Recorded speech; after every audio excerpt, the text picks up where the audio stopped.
Hola hermano, buenas tardes, que Dios les bendiga. Estamos nuevamente con el último capítulo de este libro de Shemot. Hemos llegado al final de este estudio y damos gracias a Dios por ello. Antes de comenzar con este último capítulo, para ver cómo hemos llegado hasta aquí, donde estamos ahora inaugurando el tabernáculo, vamos a hacer un breve repaso a modo de refrescar para poder recordar aquello que ya hemos visto. Si bien es cierto, veíamos que esta historia comenzó cuando una familia integrada por 70 personas llega hasta Egipto, invitadas como huésped de honor allí a habitar y a quedarse a vivir en Egipto, debido a una hambruna que azotó toda esa región. Recordemos que esa familia esas 70 personas era la familia de José, el hombre que había llegado como esclavo a Egipto y ahora estaba como gobernador de Egipto. Trajo a toda su familia a vivir allí y con todos sus 11 hermanos que el patriarca Jacob había llevado. Veíamos que esta familia se multiplicó rápidamente en Egipto a tal punto que los egipcios empezaron a preocuparse debido a este crecimiento que tenía este pueblo. Pasa el tiempo y asume en Egipto un nuevo faraón. La escritura dice que el cual no conocía a José. Y es allí donde comienza ahora el problema, es allí donde comienza ahora el sufrimiento de este pueblo. Lo que se transformaría de haber sido visitas ilustres, visitas de honor, se transforman ahora en esclavos, lo que significa ahora malos tratos, trabajo forzado, trabajo bajo el látigo, todo lo que significa ser esclavizado por una nación. Posteriormente, este rey, preocupado por el crecimiento de los hebreos, manda a matar a todas las guaguitas, todos los bebés varones por medio de unas parteras egipcias, las cuales dice la escritura que ellas no obedecieron al rey porque temieron al Dios de los hebreos. Como falló este plan de Faraón, recurrió al otro plan que él tenía, que fue ahora eliminar a los niños, pero a través de ahogándolos, matándolos en el río Egipto, en el río Nilo. Es allí donde es rescatado este bebé que más tarde se transformaría en el salvador del pueblo hebreo. Es allí donde emerge la figura de Moisés cuando es rescatado por la hija del faraón y criado en el palacio como un príncipe. Y es allí donde veíamos también que Moisés era un tipo de Jesucristo. ¿Por qué? Porque Moisés salvó de la esclavitud al pueblo de Israel y nuestro Señor Jesucristo nos salvó a nosotros de la esclavitud del pecado y nos hizo libres. Eso es lo que veíamos hasta ese tiempo. Bueno, pasa el tiempo, Moisés crece y llega el día en que debe libertar a su pueblo, mandado por Dios nuevamente, y llega el día en que Moisés está en condiciones ya de sacar al pueblo de Israel. El pueblo de Israel sale y sabíamos nosotros que cuando salió el pueblo de Israel salió con muchas riquezas que Egipto le había entregado. Salen desde Egipto hacia su primer destino, que sería el monte Sinaí. La Biblia dice que demoraron alrededor de 50 días. 50 días les tomó llegar hasta Sinaí. En ese lugar este pueblo ahora se mantiene, permanece por casi un año, dice la escritura. Es allí un lugar importante porque en ese lugar, a los pies del monte Horeb o monte Sinaí, Dios le hace entrega de la nueva constitución, por decirlo de una manera, la ley de Dios, ¿cierto? Entrega la ley primeramente oral, después escrita en tablas de piedra. En ese instante, cuando Moisés se demora en recibir las tablas de la ley, es donde el pueblo ahora el pueblo empieza a adorar a un ídolo, a un becerro de oro, y ocurre una tragedia con esta adoración del becerro de oro. Dios manda juicio, manda castigo a estas personas. Luego vemos que ese pueblo se arrepiente, Dios les perdona y se renueva el pacto, lo que veíamos, el pacto renovado, y Dios le da otra oportunidad para seguir con ellos. Dios había decidido eliminar a ese pueblo. Veíamos que gracias a la intervención, al ruego de Moisés, Dios perdona a este pueblo y renueva su pacto y siguen avanzando. Bueno, en este tiempo entonces ahora empieza la construcción del tabernáculo. Veíamos cómo se construyó con las donaciones de las riquezas que trajeron de Egipto. Y estamos aquí en este capítulo 40 ahora, llegamos donde efectivamente este tabernáculo ahora va a ser inaugurado. Vamos a darle lectura inmediatamente a la palabra del Señor, como de costumbre, en el nombre del Padre, del Hijo y del Espíritu Santo. Dice así: Luego Jehová habló a Moisés diciendo: En el primer día del mes primero hará levantar el tabernáculo de reunión. ¿Le parece familiar esto que hemos leído, hermano? ¿Dónde usted había escuchado ya esta orden similar que Dios le da, que tenía que ser en el mes primero del mes, aquí dice el primer día del mes primero? ¿A usted le parece familiar esto que veíamos? Bueno, esta misma orden nosotros la encontramos en el capítulo 12, ¿se acuerda? Cuando celebramos la Pascua. Es allí donde Dios le dice que el primer mes del año sería el mes de Aviv y sería su primer mes del año, el día que ellos iban a salir de ahí de la esclavitud. Dice: Este mes os será principio de los meses para vosotros, será el primero en los meses del año. Y veíamos que ese mes era Nisan o Aviv. Y aquí encontramos ahora esta orden muy similar. Entonces podemos darnos cuenta inmediatamente que ahora está diciendo en el primer día del primer mes, en el mes de Aviv. Entonces podemos darnos cuenta que ha pasado un año. Ha pasado un año, hermano, ahora en el desierto, y ahora estamos levantando el tabernáculo. ¿Por qué?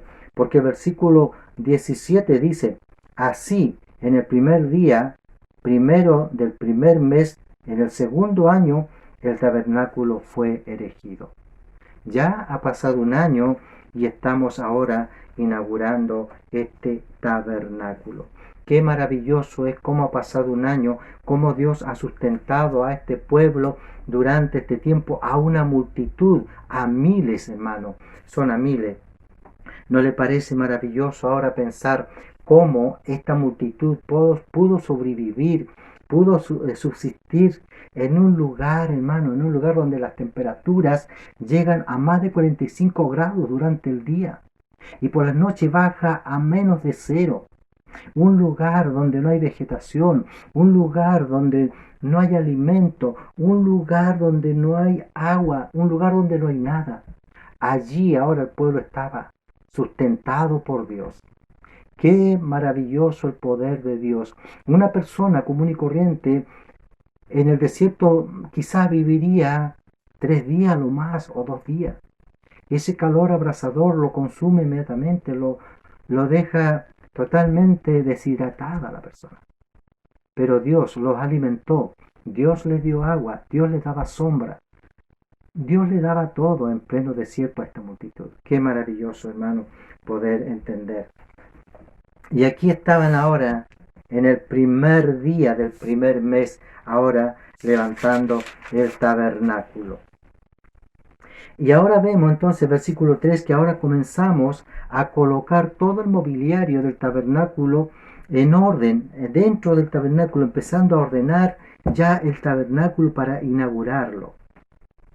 Vamos a leer versículo 3. Y pondrás en él el arca del testimonio y lo cubrirás con el velo.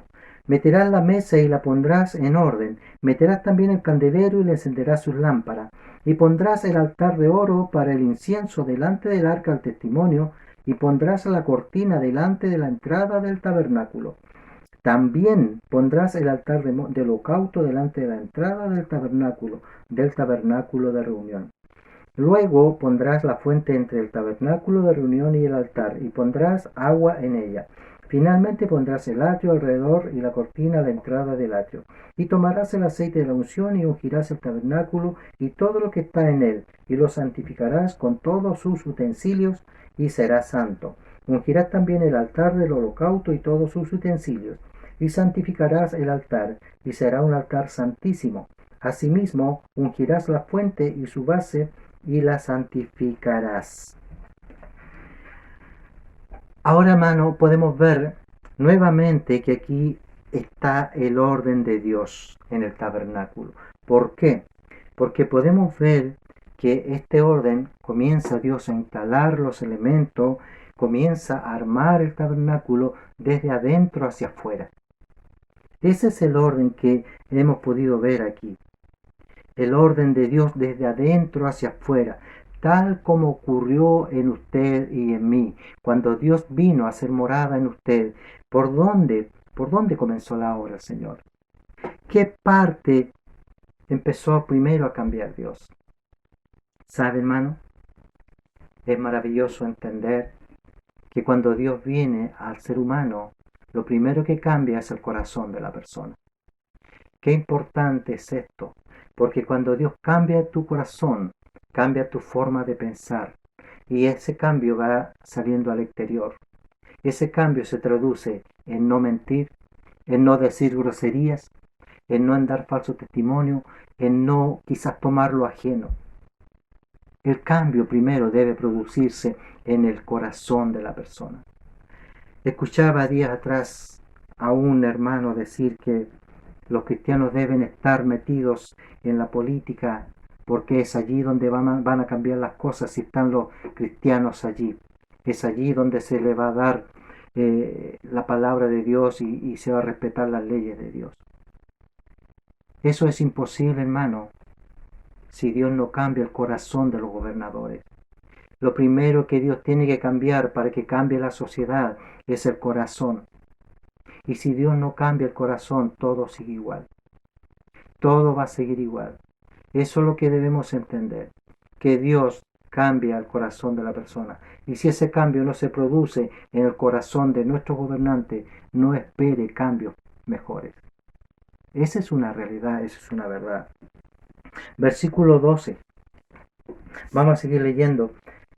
Y llevarás a Aarón y a sus hijos a la puerta del tabernáculo de reunión y lo lavarás con agua y harás vestir a Aarón en la vestidura sagrada y lo ungirás y lo consagrarás para que sea mi sacerdote. Después harás que se acerquen sus hijos y los vestirás las túnicas y los ungirás como ungiste a su padre y será mi sacerdote y su unción les servirá por sacerdocio perpetuo por sus generaciones. Y Moisés hizo conforme a todo lo que Jehová mandó, así lo hizo, así en el día primero del primer mes, en el segundo año, el tabernáculo fue erigido.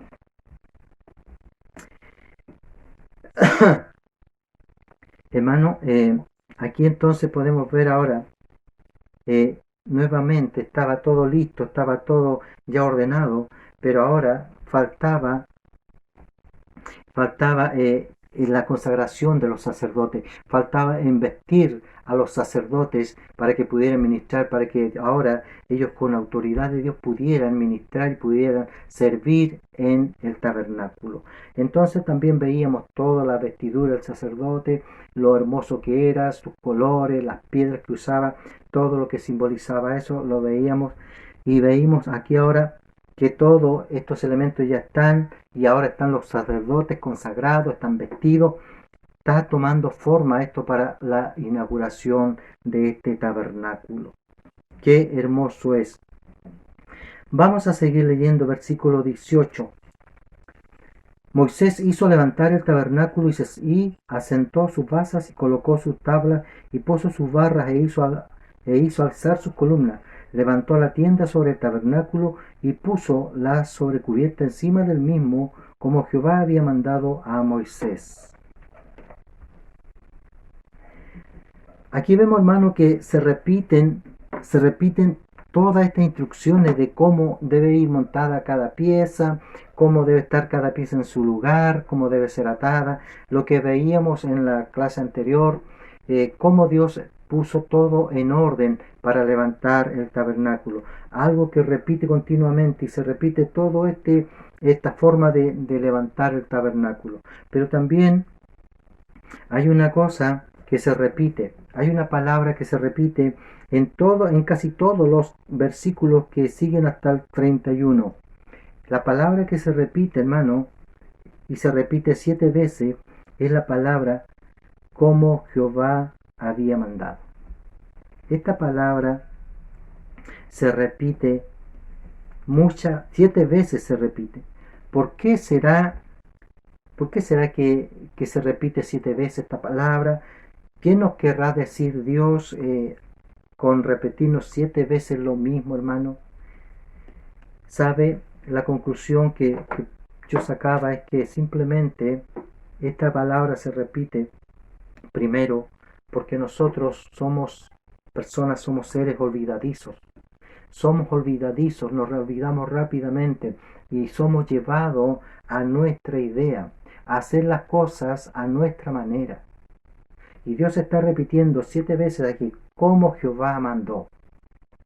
En segundo lugar, se repite porque nosotros no debemos cambiar el orden de Dios, porque nosotros no debemos cambiar nada lo que Dios ha establecido ya de una manera, no podemos cambiarla, porque es a la forma de Dios, es a la manera de Dios, no es a nuestra manera. No debemos quitar ni agregar nada a las escrituras, por ejemplo, porque ya está así. Así nos enseña el Señor y así debemos obedecer y aprender. Eso es lo que Dios me decía al repetir estas 7 veces como Dios había mandado, como Jehová había mandado. Saltémonos ahora, hermano, saltémonos al versículo 33. Finalmente erigió el atrio alrededor del tabernáculo y del altar y puso la cortina a la entrada del atrio. Así acabó Moisés la obra.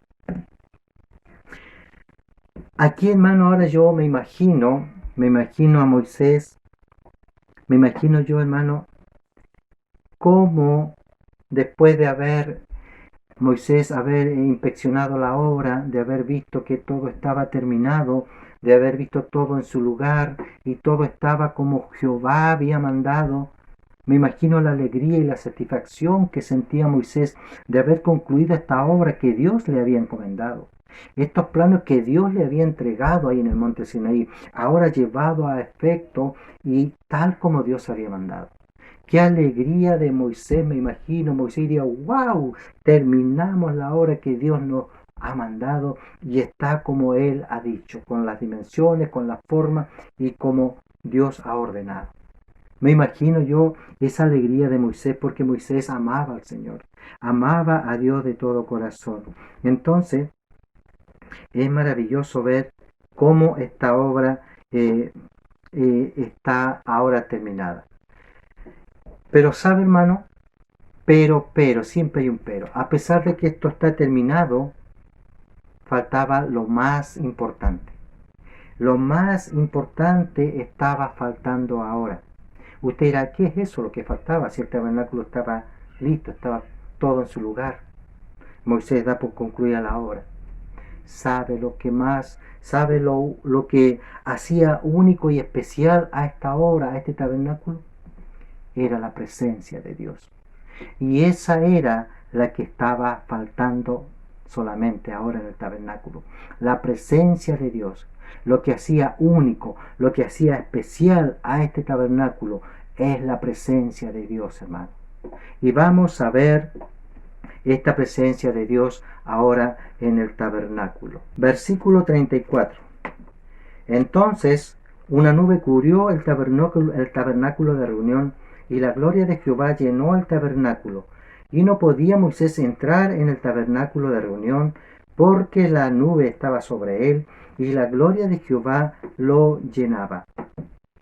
Aquí hay algo curioso, hermano, que me hizo pensar mucho, porque aquí vemos que Moisés no pudo entrar al tabernáculo porque estaba la nube, estaba la presencia de Dios ahora en el tabernáculo.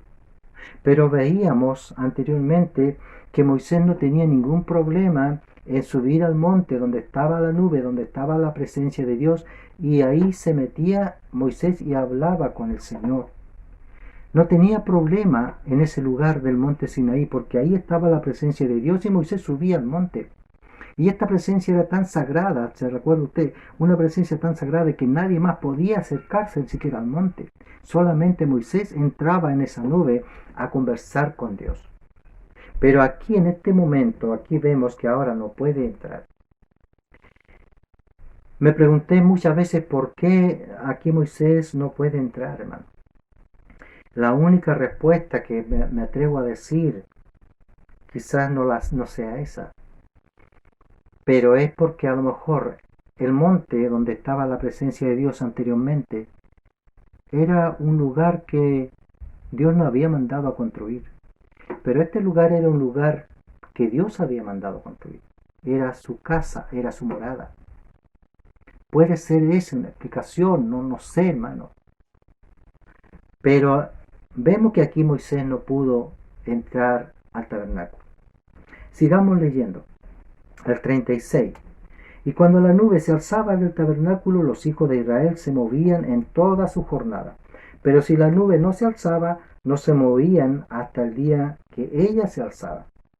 Porque la nube de Jehová estaba de día sobre el tabernáculo, y el fuego estaba de noche sobre él, a vista de toda la casa de Israel en todas sus jornadas.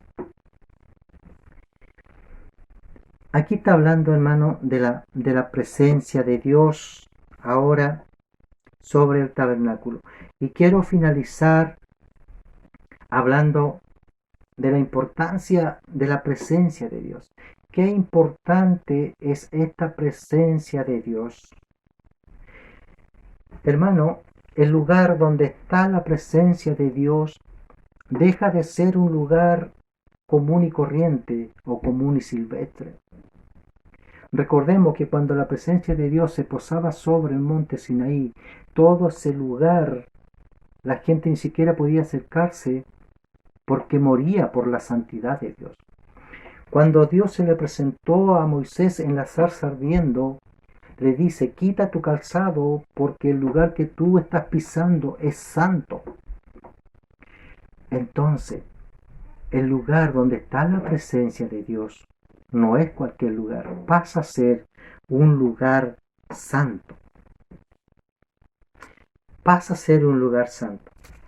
Ahora, hermano, a lo que yo quiero llegar es que, si bien es cierto, la presencia de Dios habitó en el desierto, en el tabernáculo, después habitó también en el templo que fue construido por Salomón, habitó allí en el templo la presencia de Dios según Primera Reyes, el capítulo 8, versículo 10 y 11.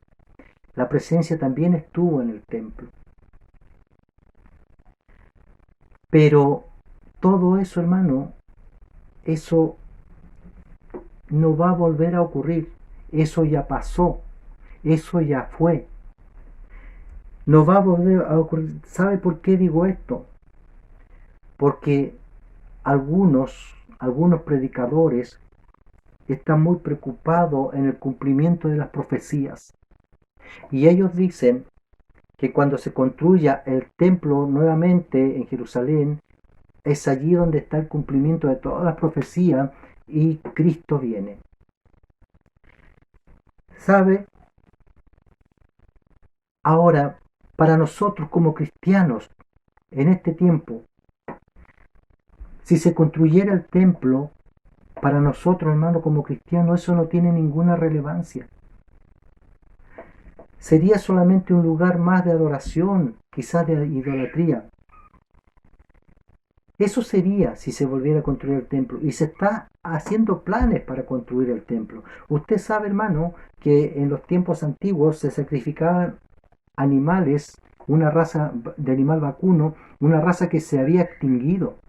y que los científicos recuperaron esa raza y la están criando ahora allí en Israel para volver a sacrificar ese tipo de animal. Lograron rescatar esa raza de animal para volver a hacer los sacrificios.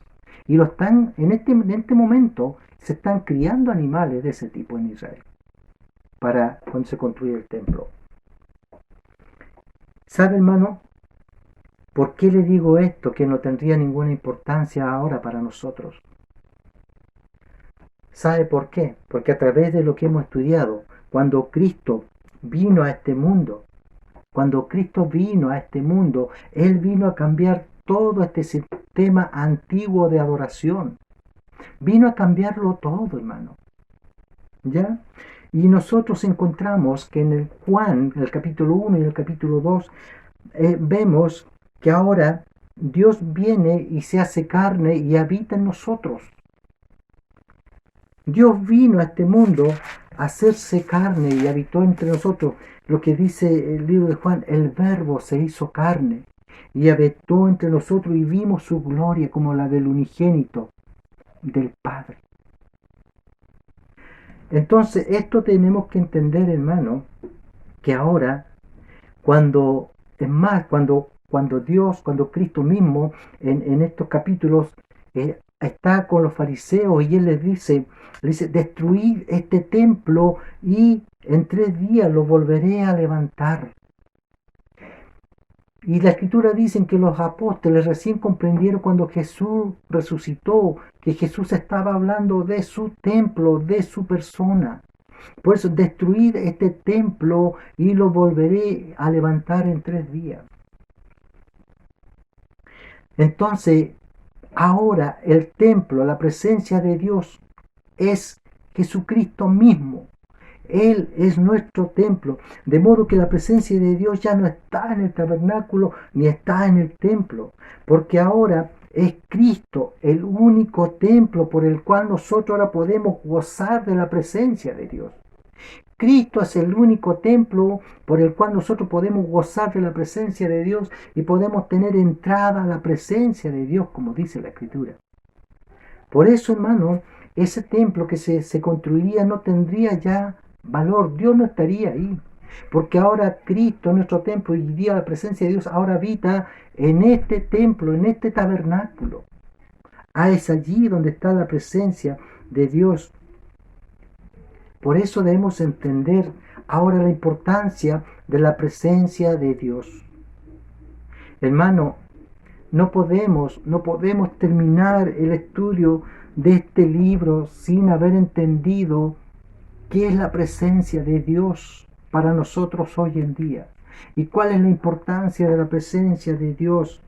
¿Sabe por qué? Porque si entendemos esto, que ahora Cristo es la presencia, Cristo es nuestro templo, cuando volvamos a congregarnos, cuando volvamos a nuestras iglesias, a reunirnos en busca de la presencia de Dios, usted, si ha entendido esto, va a tener otra actitud, porque va a saber y va a entender que donde está la presencia de Dios, donde se busca la presencia de Dios, es un lugar santo.